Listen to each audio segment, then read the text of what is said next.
Татуировка. Конечно, у меня есть татуировка. Нет, не покажу, но расскажу. Дело было в 8 или 9 классе. Как вы, наверное, знаете, я ходила в художественную школу. И как-то мы там рисовали тушью перьями. Стальными настоящими перьями, очень тонкими и острыми. Я уронила что-то под стол, полезла поднимать, толкнула стул сидящей рядом со мной подружки, и она выронила перо. Оно упало вертикально вниз и вонзилось мне вот сюда в спину, в лопатку. До крови примерно на миллиметр вошло. И тушь, которая была на нем, навсегда осталась у меня в коже. Так что да, у меня есть татуировка. Одна черная точка. Кончайте смеяться. Это настоящая татуировка первого типа по классификации Академии дерматологии. Это называется травматическая татуировка. Такая, которая непроизвольно образуется при травме кожи с одновременным окрашиванием. У шахтеров, к примеру, бывают подобные татуировки, когда угольная пыль въедается в кожу и остается там навсегда. Другие 4 типа – это любительские татуировки, какие, к примеру, делают заключенные в тюрьме. Затем медицинские татуировки, которые скрывают шрамы от операции или используются для фиксации медицинской информации, группы крови или что у человека, скажем, диабет. Большинство людей носят специальные браслеты, но некоторые предпочитают для надежности сделать татуировку. Дальше идет косметическая татуировка, она же перманентный макияж. И, наконец, то, что мы обычно называем просто татуировкой. Профессиональная художественная татуировка. У меня никогда не было желания сделать себе декоративную татуировку. Не потому, что я боюсь боли или имею что-то против татуировок, а просто это не в моем характере. Я не могу себе представить, что через несколько лет она мне не надоест. Меня поражает постоянство и смелость людей, которые решаются на татуировки. Что, если вы расстанетесь с этой Светой, чье имя вы вывели поперек груди? Что, если татуировщик, которому вы доверились, не такой гениальный артист, как он себя рекламировал, и у вас выйдет, как, например, на этой картинке? Интернет полон совершенно кошмарными и очень смешными фейлами татуировок, как тот несчастный, который решил соригинальничать и набил себе на руке штрих-код. И однажды, когда он проходил в супермаркете мимо кассы, касса опознала его как банку зеленого горошка. Но, к счастью, искусство сведения татуировки развивается параллельно искусству татуировки. Раньше наколка была на всю жизнь, а теперь все ваши ошибки можно стереть несколькими сеансами лазера. Ничто больше не вечно. Даже вечное искусство тату.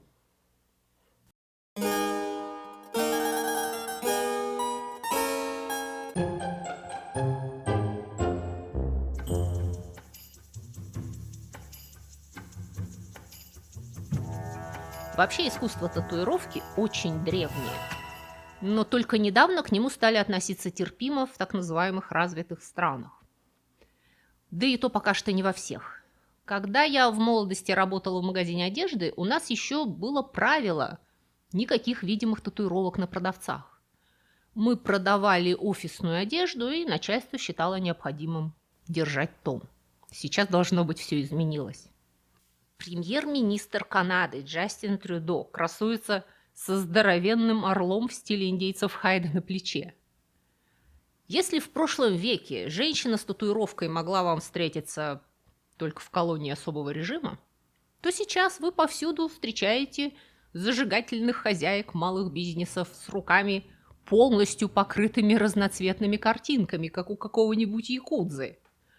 И хотя для современных традиционалистов татуировки – это все еще раздражающая новая мода, люди начали разрисовывать себя практически тогда же, когда они начали разрисовывать стены своих пещер.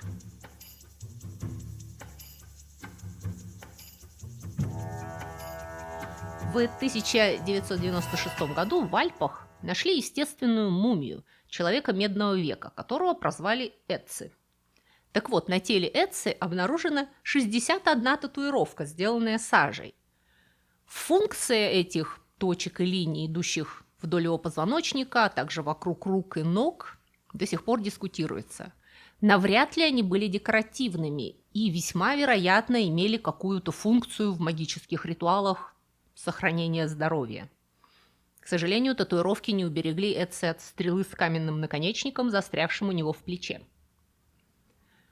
Примерно в то же время, когда Эци бродил по снежным Альпам, в Древнем Египте татуировки практиковались, по-видимому, исключительно среди женщин. Самая известная татуированная мумия из этого региона – Амунет, жрица Хактор. Жрицы Хактор были очень высокопоставленными дамами, зачастую членами семьи фараона. На теле Амунет обнаружили татуировки вокруг живота, которые могли иметь религиозное или, опять же, медицинское значение. Человек из пазырыкской культуры – это на Алтае, в Скифии. Был покрыт татуировками, изображавшими рыб и каких-то монстров. Он, Амунет и Эци жили в тысячах километрах друг от друга, что доказывает, идея нанести на тело перманентные рисунки приходила в голову одновременно многим людям на разных концах земного шара. Уже в историческое время Юлий Цезарь описывал татуированных пиктов, с которыми он воевал на Британских островах. Они были расписаны темно-синими узорами вайды, растительного красителя, получаемого из цветов. Сами древние римляне, так же как и древние греки, считали татуировки варварством и использовали их исключительно для отметки преступников, рабов и военнопленных. Экспортируемые рабы получали татуировки со словами «налог уплачен». И обычной практикой было наносить татуировку FUG, первую букву слова «беглец», на лбы беглых рабов. Распространение авраамических религий по Европе и Ближнему Востоку заметно сократило древние практики татуирования. В книге Левит, это 3-я книга Ветхого Завета, четко и ясно сказано: «Не делайте надрезов на теле вашем и не накалывайте на себе письмен». Возможно, что древние евреи этим запретом хотели отделить себя от не менее древних египтян, у которых они были в плену. В любом случае, традиционные иудеи были и остаются категорически против татуировки, и от них этот запрет перешел к ранним христианам и мусульманам. Общее отношение было такое, что человек создан по образу и подобию Божьему, и, соответственно, грешно перманентно изменять свою внешность. И в средние века татуировки были законодательно запрещены по всему христианскому миру.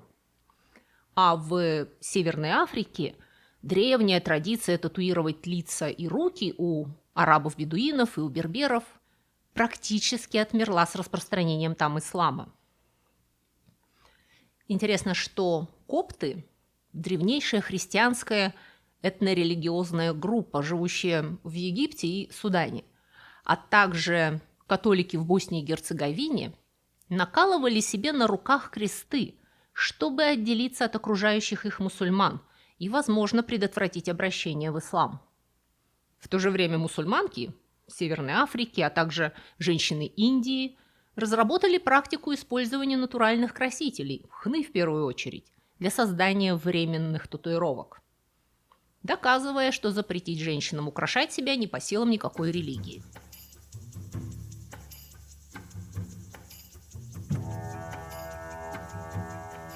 В Древнем Китае татуировки тоже считались варварской практикой. Но в литературе, рассказывающей о народных героях бандитского толка, китайских Робин Гудах, персонажи часто были покрыты наколками. Поскольку в Китае татуировками метили заключенных, то эта связь татуировки и романтизированного преступного мира надежно закрепилась в регионе. И это было задолго до ангелов ада и наших пасконно-домонканных зэков.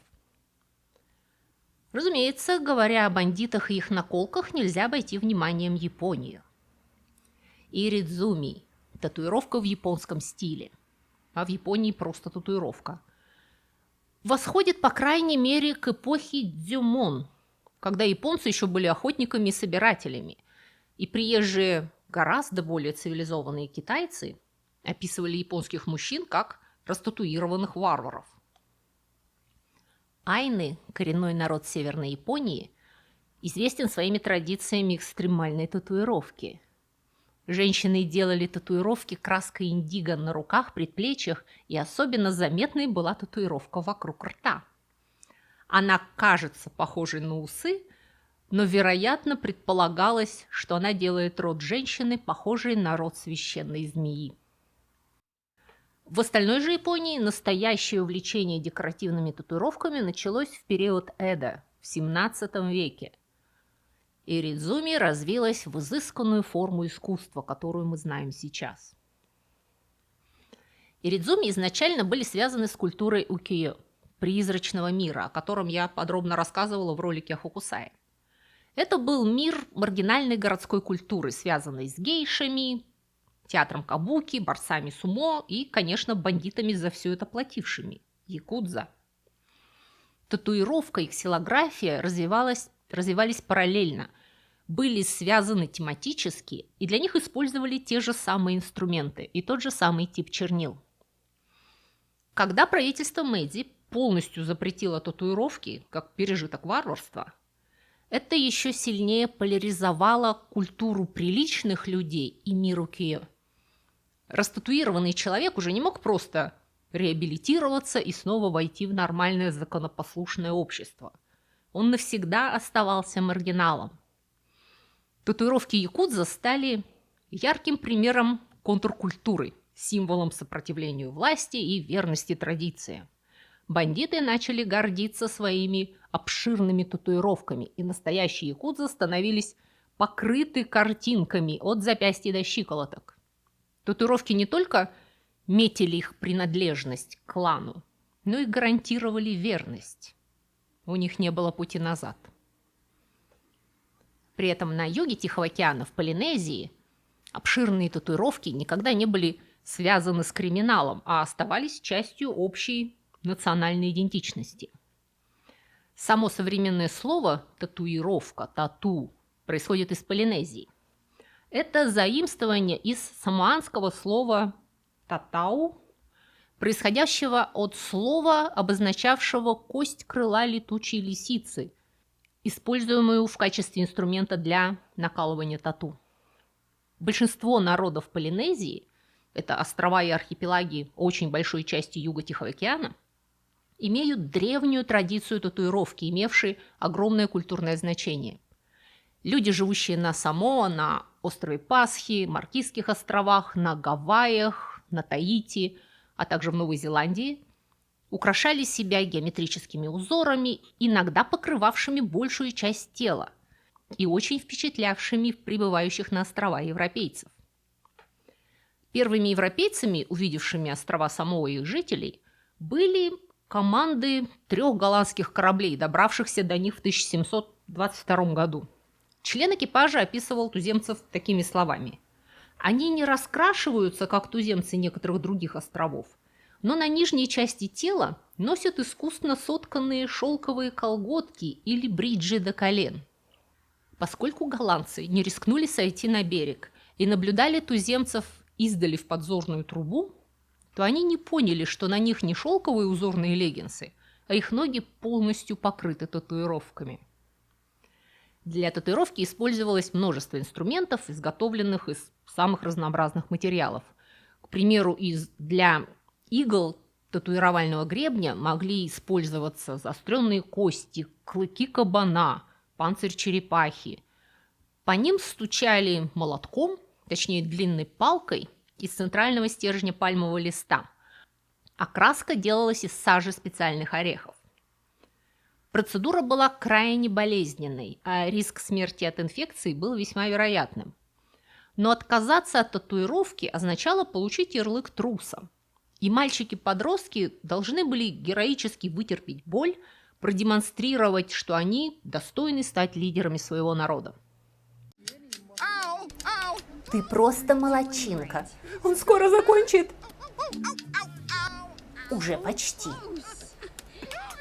Другим ярким вариантом полинезийской татуировки являются традиционные татуировки Новой Зеландии – тамоко. Получение томоко представляло для маори важную веху между детством и взрослой жизнью и сопровождалось многими обрядами. Помимо обозначения статуса и родословной и закрепления в человеке его маны, татуировка должна была сделать человека более привлекательным для противоположного пола. То есть это, во-первых, красиво. Когда кто-то с томоко умирал, его голову часто сохраняли и консервировали, предварительно вынув глаза и мозг. Такие вываренные и засушенные головы тоимоко хранились в богато украшенных резных коробках в семьях. Тоимоко могли стать ценными трофеями. Головы вражеских вождей, убитых в бою, были разменной монетой в межплеменных переговорах, и обмен ими был необходимым условием для заключения мира.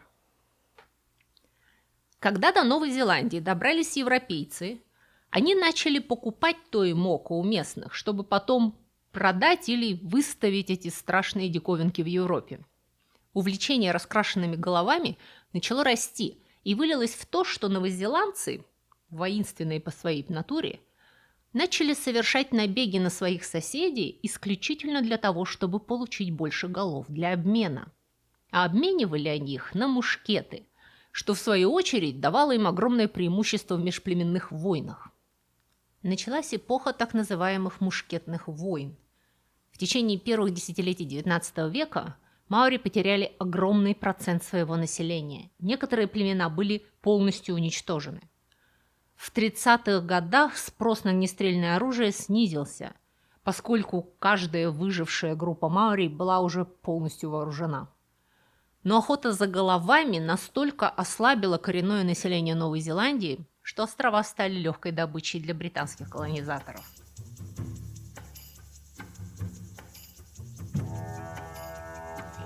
Для коренных народов Филиппин татуировка баток имела очень большое значение и практиковалась почти всеми этническими группами филиппинских островов. Первоначальное испанское название филиппинцев – «Лос Пинтадос» – «раскрашенные». Это было отсылкой к их татуировкам. Помимо внешней одежды и платья, некоторые из этих народов носили еще и внутреннюю одежду, которую нельзя было снять после того, как она была надета, писал один из членов экспедиции Магеллана. Ибо это было признаком благородства и храбрости татуировать все тело с головы до ног, когда человек достигал возраста и силы, достаточной для того, чтобы выдержать пытки татуировкой. Тело прокалывали и наносили на него знаки до тех пор, пока не начинала идти кровь. После этого наносится черный порошок или сажа, сделанная из смолы, которая никогда не выцветает. В старину татуировку не начинали делать, пока не будет совершен какой-нибудь храбрый подвиг. И после этого для каждой части тела, на которую наносилась татуировка, нужно было совершить какой-нибудь подвиг. Возможно, самым известным татуированным иностранцем в Европе был расписной принц, филиппинский раб по имени Джоли. Джоли был привезен в Лондон натуралистом-пиратом Уильямом Дампьером в 1691 году. Дампьер был очень интересным человеком, абсолютно достойным отдельного видео. Так вот, Дампьер начал демонстрировать Джоли любопытным толпам, придумав для того вымышленную предысторию, переименовав его в принца Джоло и заявив, что он сын и наследник короля Джилоло.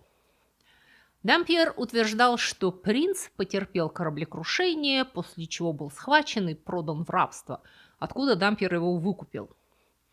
Дампьер также утверждал, что татуировки Джоли делали его неуязвимым для змеиного яда. Дампьер путешествовал с Джоли, демонстрируя своего расписанного принца большим толпам. В конце концов, он продал его в лондонскую гостиницу на Флит-стрит, где он стал основной рекламой заведения. После того, как Джоли заболел оспой и умер в возрасте около 30 лет, его татуированная кожа была сохранена и некоторое время выставлялась в школе анатомии в Оксфорде. К счастью, этот кошмарный экспонат был утерян. Расписанный принц был не единственным татуированным аборигеном, которого европейские моряки притащили с собой как диковинку, чтобы демонстрировать за деньги любопытным. В 1566 году французские моряки похитили женщину-инуитку с ребенком и привезли их в Антверпен, где обоих выставляли на показ в местной таверне. Для инуитов татуировки были очень важной частью культуры, причем наколки делали почти исключительно женщины. Мужчины-инуиты очень редко имели тату. Самая ранняя датированная татуировка у народов Северной Америки была найдена именно на мумифицированной женщине-инуитке на Аляске.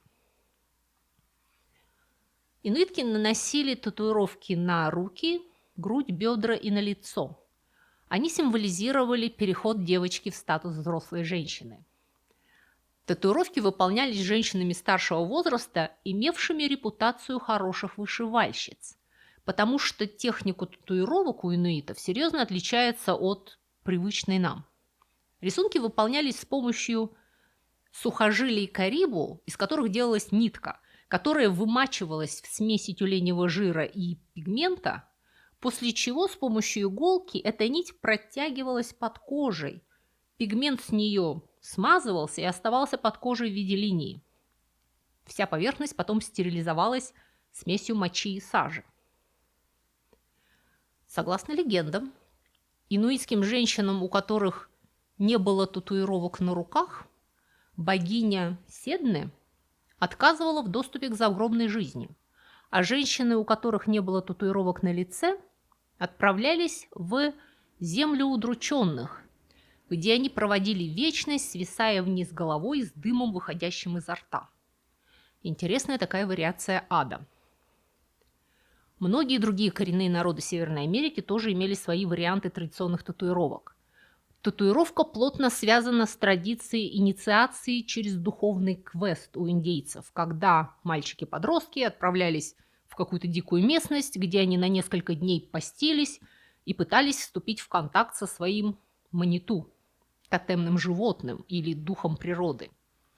Многие мальчики предварительно набивали на тело изображение своего маниту, чтобы улучшить связь с ним. В течение жизни воины-мужчины становились все более татуированными. Некоторые даже вели счет всем убитым с помощью татуировок на теле, как звездочки на бортах самолетов. Испанские иезуиты, встретившие иракезов в XVII веке, писали, что редко можно найти среди них человека, не украшенного таким образом.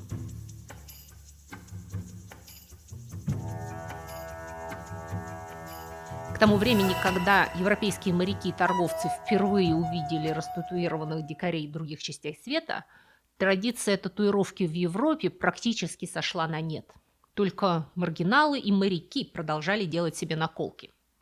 Само слово «татуировка», «тату» ввел в современный язык капитан Джеймс Кук, вернувшийся с своей первой Тихоокеанской экспедиции.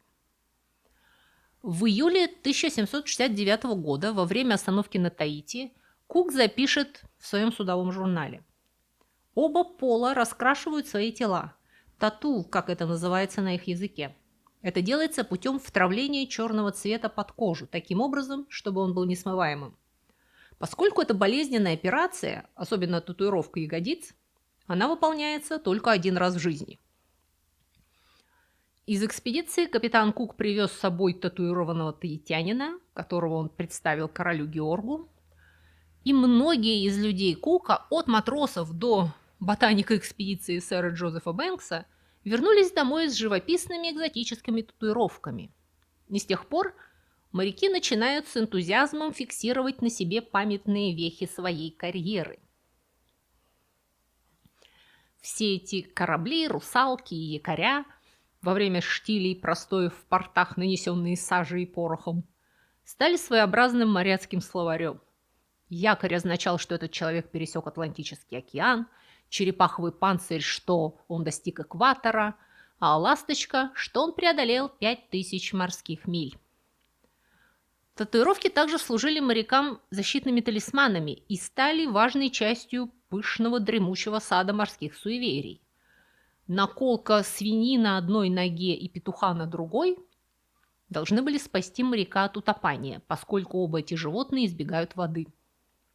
К XVIII веку татуировки стали визитной карточкой, по которым Моряка можно было легко узнать даже в штатском. Миссис Хадсон, а почему вы назвали посыльного отставным сержантом? Ну, сама не знаю.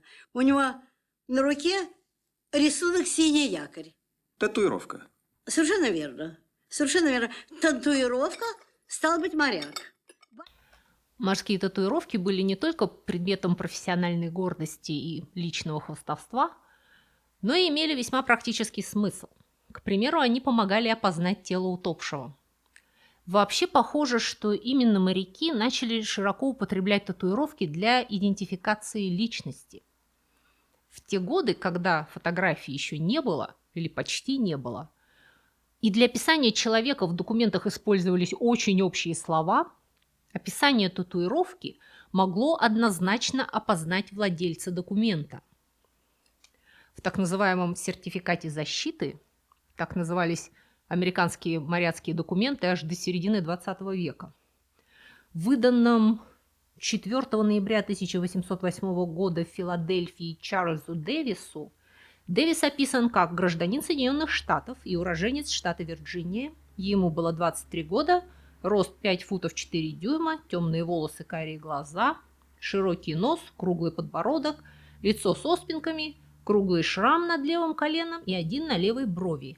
А также на правой руке у него было набито распятие, двойное сердце с инициалами ПМ, вероятно, жены или возлюбленной, русалка и его собственные инициалы. Точная идентификация по татуировкам помогала американским морякам избежать быть мобилизованными в команду британского корабля во время Американской революции. Их сертификат защиты подтверждал, что они граждане Соединенных Штатов. Чернокожие же матросы по всей Америке использовали свой сертификат защиты при встрече с ловцами беглых рабов, удостоверяя ими, что они свободные люди.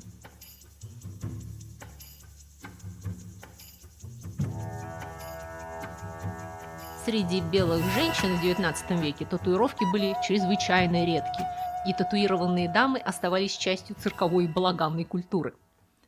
Татуированные дамы представляли собой уникальный феномен, поскольку среди остальных цирковых фриков, я так понимаю, слово «фрик» уже стало частью русского языка, я могу его использовать, они отличались тем, что они добровольно примыкали к группе людей, которые использовали для зарабатывания денег свою анатомическую непохожесть на других. Большинство фриков, разумеется, делали это не по выбору, а по необходимости.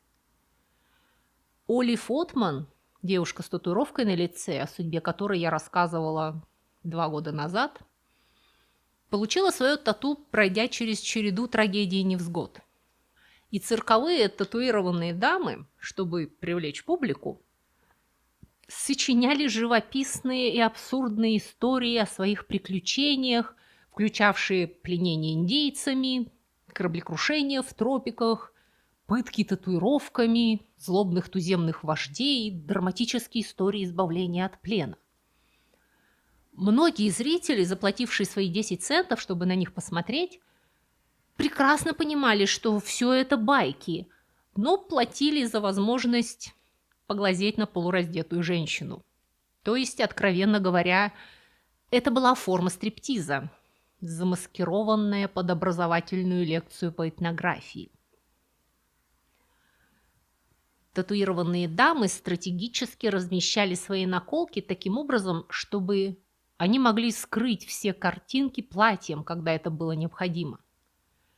В зависимости от своей популярности, татуированная женщина зарабатывала от 100 до 200 долларов в неделю, тогда как учителя в это время получали в среднем 7, а промышленные рабочие – 9. Мод Вагнер, фотография которой украшает заставку к этому видео, была не просто одной из татуированных леди, но и первой женщиной мастером татуировки в Соединенных Штатах. Надо сказать, что в Европе в XIX веке татуировка распространилась и на высшие классы, включая королевские семьи. Настоящие бескультурники, подписанные на мои блоги, возможно, помнят короля Дании Федерика IX. Он получил свои наколки во время службы в морском флоте. концу XIX века в Великобритании татуировки были у каждого пятого представителя дворянства, хотя в среднем у европейской аристократии тату считались скорее эксцентричным и опасным оригинальничанием. Тем не менее, кайзер Вильгельм II, короли Испании и Югославии имели татуировки, многие из которых представляли собой сложные витиеватые интерпретации королевского герба. В 1891 будущий последний русский царь Николай II, в ту пору еще цесаревич, во время своего визита в Японию набил себе на правой руке японского дракона, что совершенно не было ни типичным, ни нормальным для России, где татуировки до самого последнего времени ассоциировались с дном и преступниками. Сколько я зарезал, сколько перерезал, сколько душ я загубил.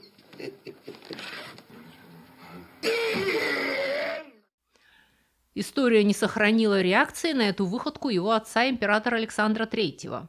Но я сомневаюсь, что она была восторженной. В том же 1891 году татуировщик из Нью-Йорка Сэмюэл О'Рейли запатентовал первую электрическую татуировочную машинку, которая была модификацией электрической ручки Томаса Эдисона. Изобретение электрической татуировочной машинки привело к падению популярности татуировок среди богатых людей. Машинка сделала процедуру намного проще и дешевле, таким образом лишив татуировки статусного символа.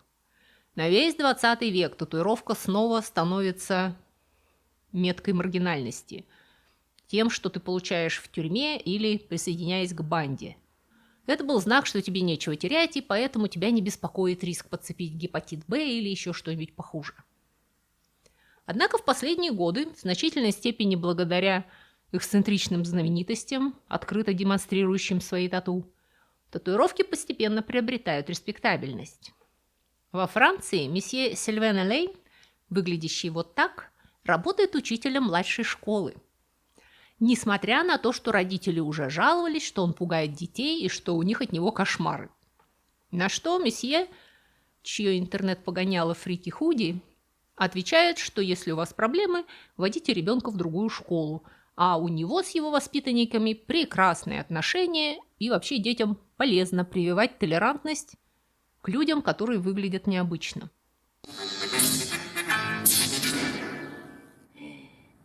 Так, продолжаем разговор.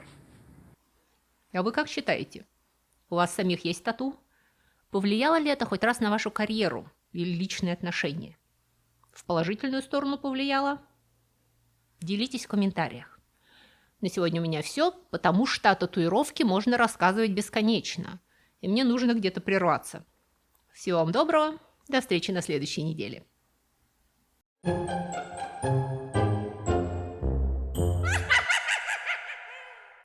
Друзья мои, если вы скучаете между субботами и хотели бы больше и чаще узнавать всякие интересности, касающиеся истории культуры, и особенно истории бескультурья, то вы можете подписаться на мой блог на Бусти или Патреоне. Эти два блога абсолютно одинаковые, я там пишу одно и то же. Просто Бусти умеет принимать оплату российскими платежными средствами, а Patreon принимает разные международные кредитные карточки. И на этих блогах я почти каждый день публикую занимательные рассказы с картинками. Это на первом уровне подписки. А на втором уровне вы еще получите доступ к дополнительным коротким видео. Кроме того, если вам не нравится вся эта реклама, которую в вашей стране вставляет в мои видео YouTube, это еще одна причина подписаться на блоги, потому что там я размещаю субботние видео без рекламы и на 15 минут раньше, чем на YouTube. Это для тех, кто к субботе конкретно соскучился. Еще один немаловажный ништяк для подписчиков – это возможность бесплатно скачивать мои художественные книги. Ссылку на онлайновый магазин, где вы можете их купить, я, кстати, тоже размещу внизу в описании. И последнее, но не по важности, причина подписаться на мой блог – вы тем самым поддерживаете этот канал и даете мне возможность все мое рабочее время посвящать вам. На сегодня у меня все. Всего вам доброго и до скорых встреч.